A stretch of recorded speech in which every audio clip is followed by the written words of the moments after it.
Good morning प्यारे बच्चों, कैसे हो आप सब। आई होप आप सब बढ़िया होंगे, स्वस्थ होंगे। तो बच्चों, आज हम कीर्ति का भाग 2 कक्षा 10th की बुक से पहला ही चैप्टर पढ़ने जा रहे हैं, माता का आंचल। यह जो पाठ है यह शिव पूजन साई द्वारा लिखित है और यह उन्हीं के बचपन की स्टोरी है। ठीक है, तो चलिए ध्यानपूर्वक सभी बच्चे सुनेंगे और इस पाठ को अच्छे से समझते हैं। सबसे पहले हम लोग इस चैप्टर में आए हुए कुछ शब्दार्थ को देख लेते हैं, कुछ कठिन शब्दों के अर्थ को समझ लेते हैं, जिससे आपको चैप्टर जब हम पढ़ेंगे तो आसानी हो जाएगी। जो भी कठिन शब्द यहाँ पर आएंगे आपको उनके अर्थ जानने में आसानी होगी। तो सबसे पहले हम शब्दार्थ देखेंगे।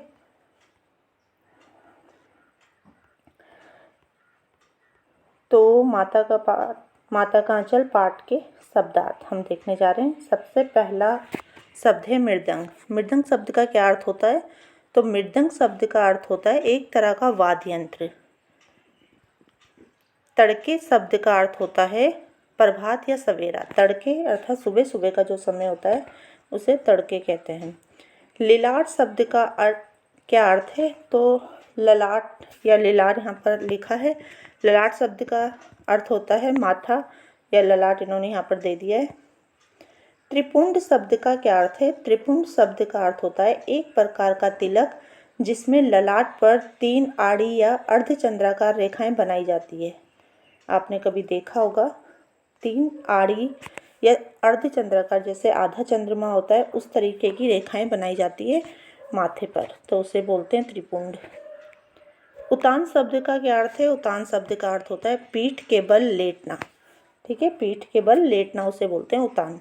सानकर शब्द का अर्थ होता है मिलाना। अफर शब्द का अर्थ यहाँ पर है भरपेट से अधिक खा लेना, यानी जितना पेट में जगह है उससे भी ज़्यादा खा लेना, तो वो उसका अर्थ होता है अफर जाना। ठोड़ शब्द का क्या अर्थ होता है? ठोड़ शब्द का अर्थ होता है स्थान या अवसर। स्थान के लिए आता है ठोड़। महतारी शब्द का क्या अर्थ है? महतारी शब्द का अर्थ है माता। माता को कहा जाता है महतारी। बोधकर शब्द का क्या अर्थ है? बोधकर शब्द का अर्थ है सराबोर कर देना। अधिक, अत्यधिक, बहुत ज़्यादा, मतलब जैसे अब हम चैप्टर में पढ़ने जा रहे हैं कि उनके सिर पर बहुत ज़्यादा सरसों का तेल बहुत देती थी माता, यानी सराबोर कर देती, बहुत ज़्यादा तेल लगाती थी बालों पर। किसके? शिव पूजन साई के। चंदोआ शब्द का क्या अर्थ है? चंदोआ शब्द का अर्थ होता है छोटा सामियाना। ज्योनार शब्द का क्या अर्थ है? ज्योनार शब्द का अर्थ है भोज या दावत। जमीने शब्द का अर्थ है भोजन करना। जिमना, जमीने लिख रही हूँ। जिमने शब्द का अर्थ होता है भोजन करना। अमोले शब्द का अर्थ होता है आम का उगता हुआ पौधा। जैसे आपने भी देखा होगा गाँव में जो आम के छोटे छोटे पौधे उगाते हैं, बरसात में जैसे गुठली गिरती है जहाँ पर भी आम की, वहाँ छोटे छोटे पौधे उगाते हैं, उन्हें बोलते हैं अमोले। ओहार शब्द का क्या अर्थ है? ओहार शब्द का अर्थ होता है पर्दे के लिए डाला हुआ कपड़ा ओहार कहलाता है। कसोरे शब्द का क्या अर्थ है? कसोरे शब्द का अर्थ होता है मिट्टी का बना छिजला कटोरा। रहरी शब्द का अर्थ है अरहर। अठई शब्द का अर्थ होता है, अठई किसे कहते हैं गांव में? अठई जो कहा जाता है कुत्ते के शरीर में चिपके रहने वाले जो छोटे कीड़े होते हैं, या इन्हें किलनी भी कहा जाता है कई जगह, उन्हें अठई कहते हैं। चिरोरी शब्द का क्या अर्थ है? चिरोरी शब्द का अर्थ है दीनता पूर्वक की जाने वाली प्रार्थना, उसे चिरोरी कहा जाता है। भभूत शब्द का क्या अर्थ है? तो भभूत शब्द का अर्थ होता है राख। दिक करना मुहावरे का क्या अर्थ होगा? दिक करना मुहावरे का अर्थ है परेशान करना। महरी शब्द का क्या अर्थ है? महरी शब्द का अर्थ होता है घरवाली। ग्रामीण भाषा में उसमें महरी जो बोला जाता है वो घरवाली को बोला जाता है, यानी वाइफ के लिए बोला जाता है महरी, घरवाली। ठीठ शब्द का क्या अर्थ है? ठीठ शब्द का अर्थ है निडर। सॉरी, ढीठ है ये, ढीठ शब्द का अर्थ होगा निडर। चिड़ई शब्द का क्या अर्थ है? चिड़ई शब्द का अर्थ चिड़िया। औसार शब्द का क्या अर्थ है? तो औसार शब्द का अर्थ होता है बरामदा। अधीर शब्द का अर्थ यहाँ पर है बेचैन होना, बेचैन। अमनिया शब्द का क्या अर्थ है? अमनिया शब्द का अर्थ है साफ। तो ये कुछ शब्दार्थ हमने देखे। अब हम चैप्टर को पढ़ेंगे, इस पाठ को अच्छे से पढ़ेंगे। अब आपने शब्दों को देख लिया है तो आपको पढ़ने में आसानी होगी, समझने में आसानी होगी। चैप्टर में जो भी कठिन शब्द आएंगे आप उनको पहचान पाएंगे कि ये क्या लिखा है। तो चलिए स्टार्ट करते हैं। पहला ही पाठ, शिवपूजन साय द्वारा लिखित माता का आंचल। जहाँ लड़कों का संग तहाँ बाजे मृदंग, जहाँ बूढ़ों का संग तहाँ खर्चे का तंग। तो ये एक बड़ी ही प्यारी सी यहाँ पर कुछ पंक्तियाँ दी गई हैं, आप इनको पढ़ेंगे अच्छे से कि जहाँ पर भी लड़कों का संग होता है वहाँ पर मृदंग बजता है, यानी कि वहाँ मौज मस्ती होती है। और जहाँ भी बूढ़ों का संग होता है तहाँ खर्चे का तंग। वो जो बूढ़े लोग हैं वो आपस में मिल जाते हैं जब, तो वो किस चीज़ की बातें करते हैं वो लोग? वो खर्चे की ही बातें करते हैं।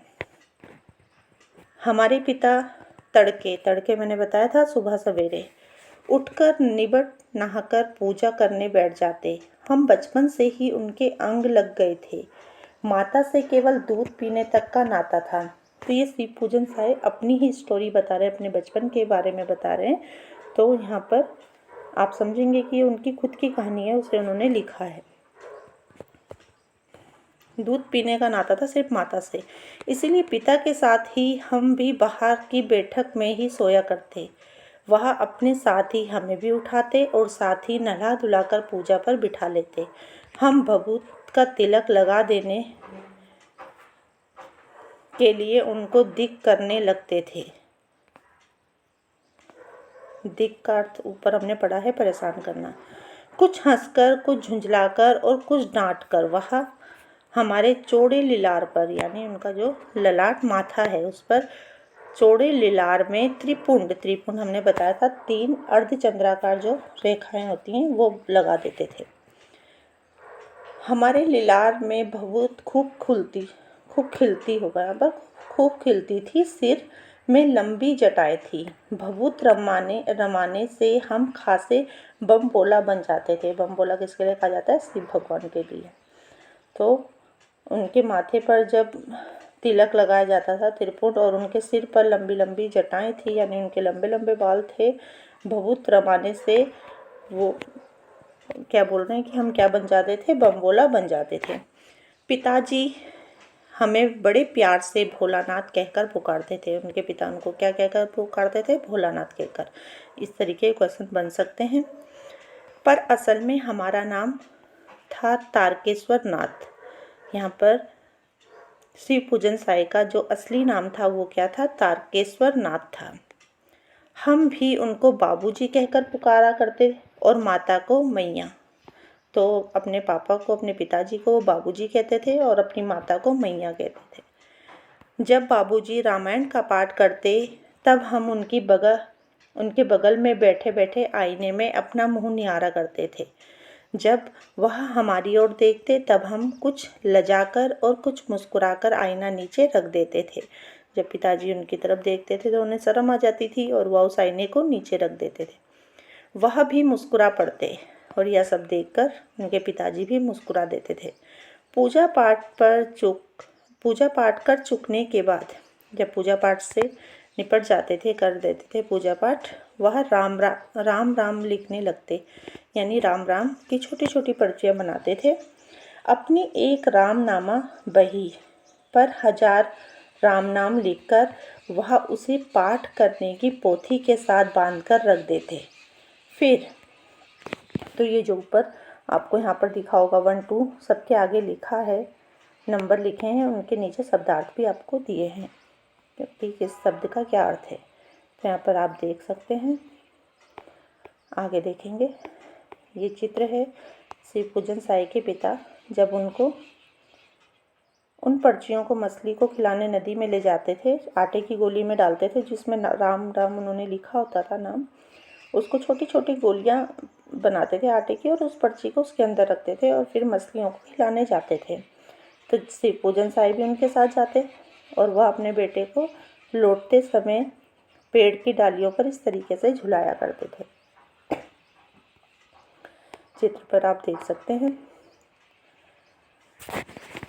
आगे देखेंगे, 500 बार कागज के छोटे छोटे टुकड़ों पर राम नाम लिखकर आटे की गोलियों में लपेटते और उन गोलियों को लेकर गंगा जी की ओर चल पड़ते। उस समय भी हम उनके कंधे पर विराजमान रहते थे। जब वह गंगा के में एक एक आटे की गोलियां फेंककर मछलियों को खिलाने लगते, तब भी हम उनके कंधे पर ही बैठे बैठे हंसा करते थे। जब वह मछलियों को चारा देकर घर की ओर लौटने लगते, तब बीच रास्ते में झुके हुए पेड़ की डालों पर हमें बिठाकर झूला झुलाते थे। कभी कभी बाबूजी हमसे कुश्ती भी लड़ते। वह शिथिल होकर हमारे बल को बढ़ावा देते और हम उनको पछाड़ देते थे। यह उतान बताया था, पीठ के बल पड़ जाते और हम उनकी छाती पर चढ़ जाते थे। जब हम उनकी लंबी लंबी मूछें उखाड़ने लगते, तब वह हंसते हंसते हमारे हाथों को मूछों से छुड़ाकर उन्हें चूम लेते थे। फिर जब हमसे खट्टा और मीठा चुम्मा मांगते, तब हम बारी बारी कर अपना बायां और दाहिना गाल उनके मुंह की ओर फेर देते थे। बाएं का खट्टा चुम्मा लेकर जब वह दाहिने का मीठा चुम्मा लगाते, तब अपनी दाढ़ी या मूछ हमारे कोमल गालों पर गड़ा देते थे। हम झुंझलाकर फिर उनकी मूछें नोचने लग जाते थे। इस तरह वह बनावटी रोना रोने लगते और हम अलग खड़े खड़े खिलखिलाकर हंसने लग जाते थे। उनके साथ हंसते हंसते जब हम घर आते, तब उनके साथ ही हम भी चौके पर खाने बैठते थे। वह हमें अपने ही हाथ से फूल के एक कटोरे में गोरस और भात सानकर खिलाते थे। गोरस का अर्थ होता है गाय का दूध, और गाय के दूध के साथ वो उनको क्या सानकर अर्थात मिलाकर भात यानी चावल खिलाते थे। जब हम खाकर अफर यानी पेट भर जाता था और उससे भी अधिक वो खा लेते थे, अफर जाते, तब मैया थोड़ा और खिलाने के लिए हट यानी जिद करती थी। वह बाबूजी से कहने लगती, आप तो 4-4 दाने के कोर यानी निवाला जो ग्रास होता है, कोर बच्चे के मुंह में देते जाते हैं। इससे वह थोड़ा खाने पर भी समझ लेता है कि हम बहुत खा गए। आप खिलाने का ढंग नहीं जानते। बच्चे को भर मुंह कोर खिलाना चाहिए, यानी बड़े बड़े जो निवाला होता है, बड़ा ग्रास जो होता है निवाला, वो उससे खिलाना चाहिए। ये कौन बोल रही है? उनकी माता जी बोल रही है। जब खाएगा बड़े बड़े कोर, तब पाएगा दुनिया में ठोर। ठोर अर्थात स्थान। देखिए मैं खिलाती हूँ मर्दुए यहाँ पर आदमियों के लिए कहा जा रहा है। मर्दुए क्या जाने कि बच्चों को कैसे खिलाना चाहिए, मतलब आदमियों को कहा जा रहा है कि आदमी क्या जाने बच्चों को कैसे खिलाना चाहिए। और महतारी यानी माता के लिए कहा गया है कि हाथ से खाने पर बच्चों का पेट भी भरता है। यह कह वह थाली में दही भात शांति, पहले दूध भात खिलाया था, अब दही भात शांति यानी मिलाती, और अलग अलग तोता, मैना, कबूतर, हंस, मोर आदि की बनावटी यानी इन सब पक्षियों के नाम लेकर बनावटी कहानियाँ बनाती, बनावटी नाम से कोर बनाकर, निवाला बनाकर यह कहते हुए खिलाती जाती कि जल्दी खा ले नहीं तो उड़ जाएंगे। पर हम उन्हें इतनी जल्दी उड़ा जाते थे कि उड़ने का मौका ही नहीं मिलता था। ऊपर जो शब्द दिए गए उनके अर्थ यहाँ पर हैं, आगे देखेंगे। जब हम सब बनावटी चिड़ियों को चट कर जाते थे, तब बाबूजी कहने लगते, अच्छा अब तुम राजा हो जाओ खेलो। अब यहाँ पर उनके बाबूजी उन्हें क्या बोल रहे हैं कि तुम राजा हो, अब जाओ और खेलो। बस हम उठकर उछलने कूदने लगते थे। फिर रस्सी में बंधा हुआ कांट का घोड़ा लेकर नंग धड़ंग बाहर गली में निकल जाते थे। जब कभी मैया हमें अचानक पकड़ पाती, तब हमारे लाख छटपटाने पर भी एक चुल्लू कड़वा तेल हमारे सिर पर डाल ही देती। एक चुल्लू कड़वा तेल यहाँ पर सरसों के तेल के लिए कहा जा रहा है। कड़वा तेल सरसों के तेल को ही कहते हैं। तो वह उनके सिर पर लगा देती थी, हमारे सिर पर डाल ही देती थी। हम रोने लगते और बाबूजी उस पर बिगड़ खड़े होते, यानी बाबू जी जो उनके पिताजी हैं वो इस पर नाराज़ हो जाते थे। पर वह हमारे सिर में तेल बोतकर यानी कि मैंने बताया था बहुत सारा तेल उनके सिर पर लगाकर हमें उबट कर ही छोड़ती थी। फिर हमारी नाभि और लिलार में काजल की बिंदी लगाकर छोटी चोटी, उनकी जो चोटी थी, बाल थे, वो गूंथती और उसमें फूलदार लट्टू बांधकर रंगीन कुर्ता टोपी पहना देती थी। हम खासे कन्हैया बनकर बाबूजी की गोद में सिसकते सिसकते बाहर आते थे। बाहर आते ही हमारी बाट जोहने वाले यानी उनकी जो राह देख रहे हैं बालकों का एक झुंड मिल जाता था। हम उन खेल के साथियों को देखते ही सिसकना भूलकर बाबूजी की गोद से उतर पड़ते और अपने हमजोलियों के दल में मिलकर तमाशे करने लग जाते थे। तमाशे भी ऐसे वैसे नहीं, तरह तरह के नाटक। चबूतरे का एक कोना ही नाटक घर बनता था। बाबूजी जिस छोटी चौकी पर बैठकर नहाते थे वही रंगमंच बनती। उसी पर सरकंडे के खंभों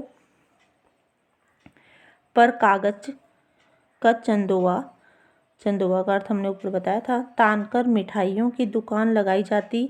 उसमें चिलम के खोंचे पर कपड़े के थालों में ढेले के लड्डू, पत्तों की पूरी कचौरियाँ, गीली मिट्टी की जलेबियाँ, फूटे घड़े के टुकड़ों के बतासे आदि मिठाइयाँ सजाई जाती।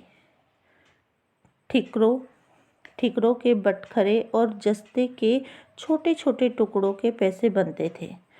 हम ही लोग खरीदकर और हम ही लोग खरीदार होते थे। मतलब उन्हीं बच्चों में से कुछ तो खरीदार बन जाते थे और कुछ लोग दुकानदार बनते थे। कुछ बच्चे जो थे वो दुकानदार बन जाते थे। बाबूजी भी 2-4 गोरखपुरिये पैसे खरीद लेते थे। थोड़ी देर में मिठाई की दुकान बढ़ाकर हम लोग घरौंदा बनाते थे। अब वो खेलने के लिए क्या बना रहे हैं, घर बना रहे हैं छोटे छोटे।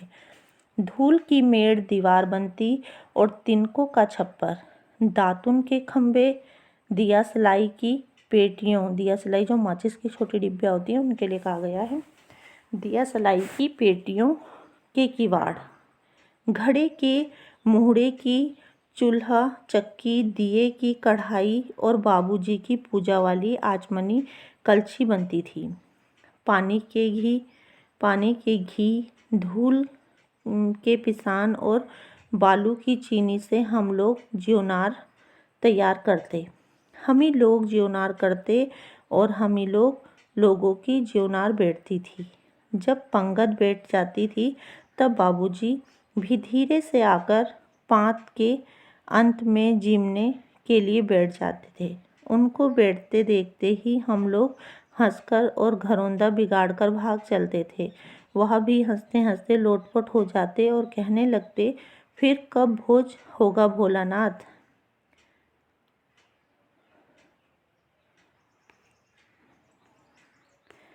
तो यहाँ देखो उनके पिताजी भी उनके साथ किस तरह खेल में शामिल हो रहे हैं, जो बच्चे खेल खेल रहे हैं।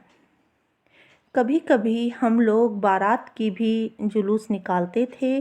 कनस्तर का तंबूरा बजाता, अमोले को घिसकर शहनाई बजाई जाती, टूटी चूहेदानी की पालकी बनती। हम समधी बनकर बकरे पर चढ़ लेते और चबूतरे के एक कोने में चलकर बारात दूसरे कोने में जाकर दरवाजे लगती थी। वहाँ काठ की पटरियों से घिरे, गोबर से लिपे, आम और केले की टहनियों से सजाए हुए छोटे आंगन में कुल्हिए का कलसा रखा रहता था। वहीं पहुंचकर बारात फिर लौट आती थी। लौटने के समय खटोली पर लाल ओहार डालकर उसमें दुल्हन को चढ़ा दिया जाता। लौट आने पर बाबूजी ज्यों ही ओहार पर्दा बताया था, एक कपड़ा पर्दा डालते थे, उसमें उखाड़कर यानी हटाकर दुल्हन जो थी उसका मुख निरखने लगते, देखने लगते। त्यों ही हम लोग हंसकर भाग जाते। थोड़ी देर बाद फिर लड़कों की मंडली जुट जाती थी। इकट्ठा होते ही राय जमती कि खेती की जाए। बस चबूतरे के छोर पर घिरनी गड़ जाती और उसके नीचे की गली कुआं बन जाती थी। मूंज की बटी हुई पतली रस्सी में एक चुक्कड़ बांध गराड़ी का चढ़ाकर लटका दिया जाता और दो लड़के बैल बनकर मोट खींचने लग जाते। चबूतरा खेत बनता, कंकड़ बीज और ठेंगा हल जुआठा। बड़ी मेहनत से खेत जोत बोए और पटाए जाते। फसल तैयार होते देर न लगती और हम हाथों हाथ फसल काट लेते थे। काटते समय गाते थे, ऊंच नीच में बई कियारे, जो उपजी सो भई हमारी। फसल को एक जगह रखकर उसे पैरों से रोंद डालते थे। कसोरे बताया था, मिट्टी का एक बर्तन होता है, का सूप बनाकर ओसाते और मिट्टी की दिए के तराजू पर तोलकर राशि तैयार कर देते थे। इसी बीच बाबूजी आकर पूछ बैठते थे, इस साल की खेती कैसी रही भोलानाथ? बस फिर क्या, हम लोग ज्यों का त्यों खेत खलियान छोड़कर हंसते हुए भाग जाते थे। कैसी मौज की खेती थी। ऐसे ऐसे नाटक हम लोग बराबर खेला करते थे। बटोई भी कुछ देर ठिठक कर हम लोगों के तमाशे देख लेते थे। जब कभी बटोई जो राहगीर हैं, रास्ते पर चलने वाले जो लोग हैं, इधर उधर जो जा रहे हैं राहगीर, वो भी उनका नाटक देखने के लिए रुक जाते थोड़ी देर। जब कभी हम लोग ददरी के मेले में जाने वाले आदमियों का झुंड देख पाते, तब कूद कूद कर चिल्लाने लगते थे, चलो भाइयों ददरी, सतु पिसाना की मोटरी, सतु पिसान की मोटरी। अगर किसी दूल्हे के आगे आगे जाती हुई ओहारदार पालकी, यानी जिसमें पर्दा डाला होता है, पालकी देख पाते, तब खूब जोर से चिल्लाने लगते।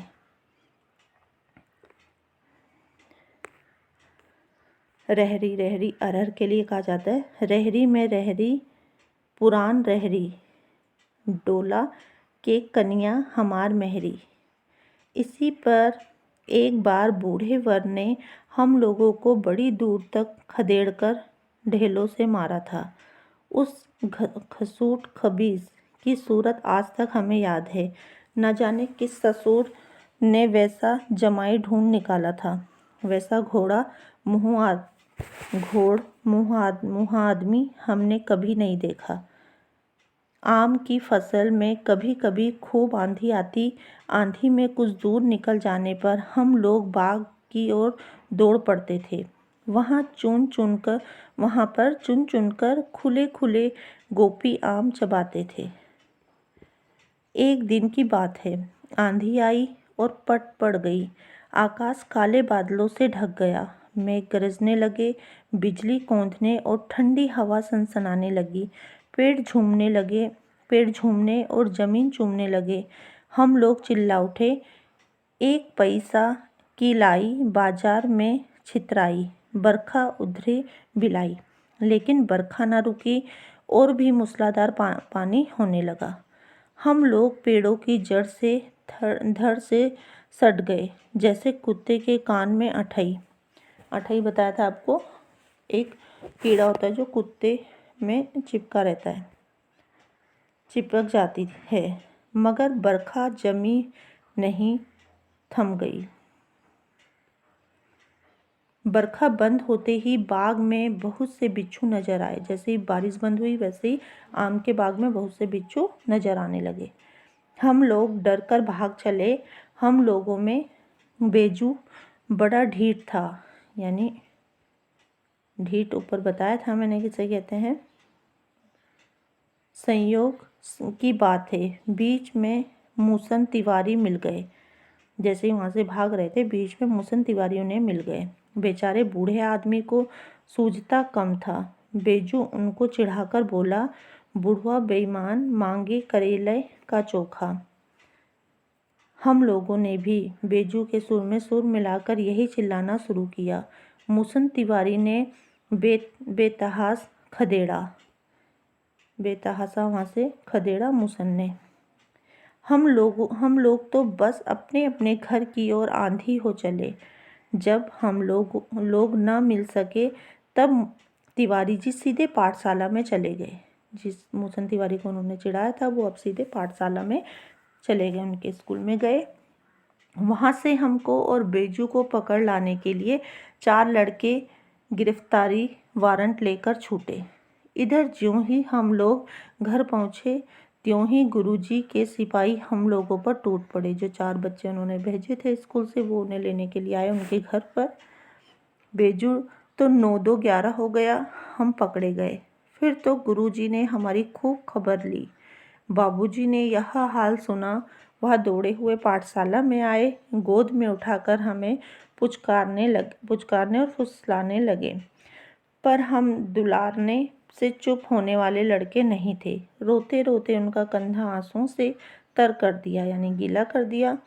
वह गुरुजी की चिरोरी, यानी उनसे प्रार्थना की, दिन तक वो प्रार्थना की, चिरोरी का अर्थ बताया था, करके हमें घर ले चले।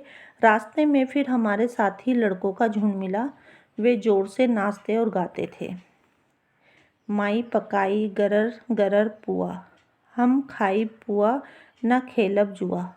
फिर क्या था, हमारा रोना धोना भूल गया। हम हट करके बाबूजी की गोद से उतर पड़े और लड़कों की मंडली में मिलकर लगे वही तान सुर अलापने। तब तक सब लड़के सामने वाले मकई के खेत में दौड़ पड़े। उसमें चिड़ियों का झुंड चर रहा था। वे दौड़ दौड़ कर उन्हें पकड़ने लगे, पर एक भी हाथ न आई। हम खेत से अलग ही खड़े होकर गा रहे थे, राम जी की चिरई, राम जी का खेत, खा लो चिरई भर भर पेट। हमसे कुछ दूर बाबूजी और हमारे गांव के कई आदमी खड़े होकर तमाशा देख रहे थे और यही कहकर हंसते थे कि चिड़िया की जान जाए लड़कों का खिलौना। सचमुच लड़के और बंदर पराई पीर नहीं समझते। एक टीले पर जाकर हम लोग चूहों के बिल से पानी उछीलने लगे, मतलब बिल में वो पानी डालने लगे। वहाँ पर नीचे से ऊपर पानी फेंकना था। उछीलना यानी बाहर पानी फेंकना। हम सब थक गए। तब तक गणेश जी के चूहे की रक्षा के लिए शिव जी का सांप निकल आया। जो पानी फेंक रहे थे वहाँ से बिल से, और उस बिल से चूहे का बिल था, लेकिन वहाँ से क्या निकल आता है, सांप निकल आता है। रोते चिल्लाते हम लोग बेतहाशा भाग चले। कोई औंधा गिरा, कोई आटाचित, किसी का सिर फूटा, किसी के दांत टूटे, सभी गिरते पड़ते भागे। हमारी सारी देह लहूलुहान, यानी उनका पूरा शरीर जो था वो लहूलुहान हो गया। सांप को देखकर सब बच्चे इस तरीके से भागे कि किसी का सिर में चोट आई, किसी के पैर में, कोई किस तरीके से गिरता है, और सब लहूलुहान हो गए। पैरों के तलवे कांटों से छलनी हो गए। ये चित्र में आप देख रहे हैं, यहाँ पर ये मक्की का खेत है जिसमें चिड़ियाओं को के पीछे सब बच्चे भाग रहे हैं चिड़िया पकड़ने के लिए। आगे देखेंगे, हम एक सुर में दौड़े हुए आए और घर में घुस गए। उस समय बाबूजी बैठक के ओसारे यानी बरामदे में बैठकर हुक्का गुड़गुड़ा रहे थे। उन्होंने हमें बहुत पुकारा, पर उनकी अनसुनी करके हम दौड़ते हुए मैया के पास ही चले गए। जाकर उसी की गोद में शरण ली। मैया चावल अमनिया कर रही थी, यानी चावल को साफ कर रही थी। हम उसी के आंचल पर छिप गए।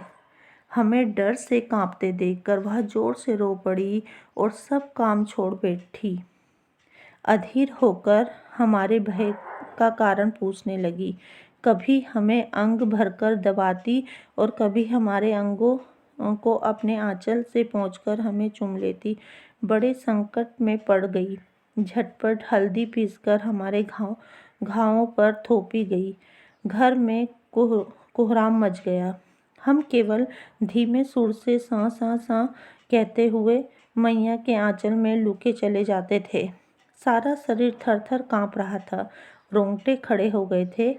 हम आंखें खोलना चाहते थे पर वे खुलती ना थी। हमारे कांपते हुए ओठों को मैया बार बार निहार कर रोती और बड़े लाड से हमें गले लगा लेती थी। इस समय बाबूजी दौड़े आए, आकर झट हमें मैया की गोद से अपनी गोद में लेने लगे, पर हमने मैया के आंचल की प्रेम और शांति के चंदोवे की छाया न छोड़ी। तो ये था श्री पूजन साई द्वारा लिखित पाठ माता का आंचल। आपने इस पाठ में देखा कि बच्चा कितना भी अपने पापा से या अन्य किसी और से प्रेम कर ले, कितना उनके साथ रह ले, लेकिन जब भी बच्चे को कुछ तकलीफ होती है या चोट लगती है तो जो सुकून माँ की आंचल में मिलता है वो अन्य कहीं और नहीं मिलता। वैसे ही भोलानाथ जी भी सीधे जब इस प्रकार का उनके साथ ये घटना घटती है तो सीधे अपने माँ के आंचल में जाकर छिप जाते हैं और पिता के पकड़ने पर भी, पिता के बुलाने पर भी उनके पास नहीं जाते। तो ये पाठ था माता का आंचल। कि आपको कैसा लगा? आई होप आपको पसंद आया होगा और एक बार आप खुद से इस पाठ को पढ़ेंगे और अच्छे से समझेंगे। इस चैप्टर से कई क्वेश्चन एग्ज़ाम के लिए आपके बनेंगे और इसके शब्दार्थ जो हैं वो आप अच्छे से पढ़ेंगे। ठीक है, तो इस वीडियो में इतना ही बच्चों। आपको ये चैप्टर कैसा लगा? अच्छा लगा हो तो बताओ, कमेंट करके बताइएगा, और कुछ कमी रह गई हो तो वह भी बताइए, मैं उसमें सुधार करने का प्रयास करूँगी। ओके बच्चों, धन्यवाद।